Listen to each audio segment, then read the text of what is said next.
Qui est Nergal?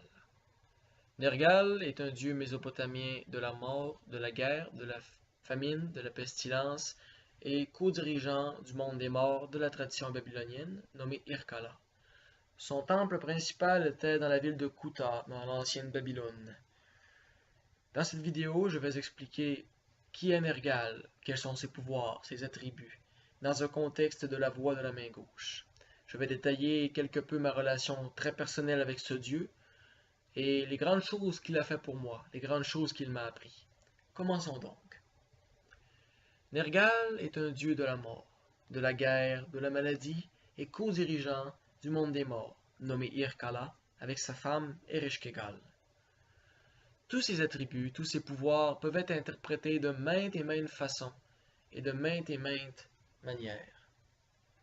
Par exemple, étant un dieu de la mort, il peut donner la mort aux ennemis du magicien.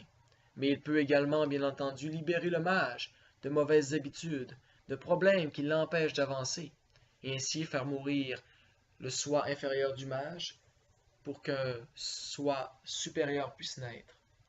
Étant un dieu de la mort, il peut également la prévenir.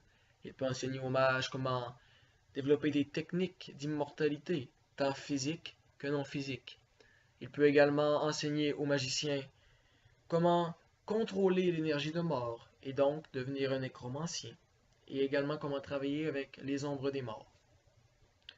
Étant un dieu de la guerre, il peut créer des conflits sur pratiquement n'importe quelle échelle d'importance, comme il peut les prévenir. Il peut également permettre au mage de surmonter pratiquement n'importe quel obstacle dans sa vie, en lui enseignant des techniques, des habitudes et d'autres moyens de ce genre pour arriver à parvenir à ses fins. Nergal étant un dieu de la mort, de la guerre et de la maladie, il peut également prévenir tous ces problèmes, tous ces conflits.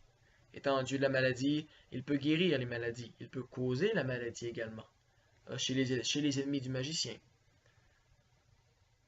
Ma relation avec Nergal a commencé il y a de cela très longtemps, dans l'une de mes premières incarnations dans l'ancienne Babylone, où j'étais un prêtre dans son temple à Kuta. Nous avons donc fait là-bas une alliance éternelle, et au fil des incarnations, il m'a enseigné beaucoup de choses.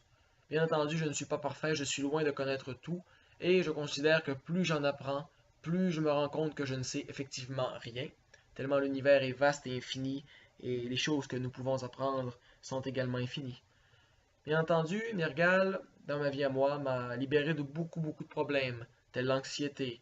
Il m'a appris à me défendre, il m'a appris à m'imposer et à accepter qui j'étais, à devenir la personne que je désirais devenir. Il m'a appris à ne pas laisser les autres dicter le cours de ma vie, mais il m'a appris à être maître de ma propre existence. Dans la tradition babylonienne, dans la mythologie, Nergal est appelé Meslam Taïa. Il est celui qui donne la flamme noire, la flamme divine, qui est considérée comme la flamme de l'individualisme, la flamme de l'autodéification. Et de ce fait, dans un contexte de la voie de la main gauche, Nergal peut être appelé pour renforcer l'isolation du psyché, qui est une partie importante des travaux de la voie de la main gauche. Donc, vous avez vu que Nergal et ses habiletés peuvent être interprétées de maintes et maintes façons. Je vous invite donc à rejoindre Nergal et à lui demander qu'il vous apprenne à devenir les maîtres de votre existence, qu'il vous apprenne à utiliser ces parties de l'existence que sont la mort, la guerre, la destruction, la famine. Je vais inclure dans la vidéo l'image d'un sigil par lequel Nergal peut être contacté. Vous pouvez également l'invoquer très simplement avec de l'encens, des chandelles, lui faire une prière ou plutôt une demande dans vos propres mots en focalisant sur son sigil. Pour ceux qui sont habitués d'utiliser les pratiques occultistes occidentales standards telles que l'évocation, l'invocation, vous ne devriez pas avoir trop de problèmes.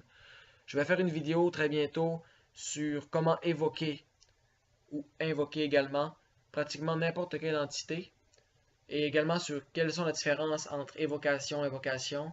Je vais donc pratiquement exposer dans cette vidéo en détail et brièvement la plupart des termes qu'on retrouve dans l'occultisme occidental, tels la Golden Dawn, l'OTO et les autres ordres occultes qui ont propagé ces savoirs ésotériques et occultes. Je vous remercie beaucoup et je vous souhaite une très belle journée.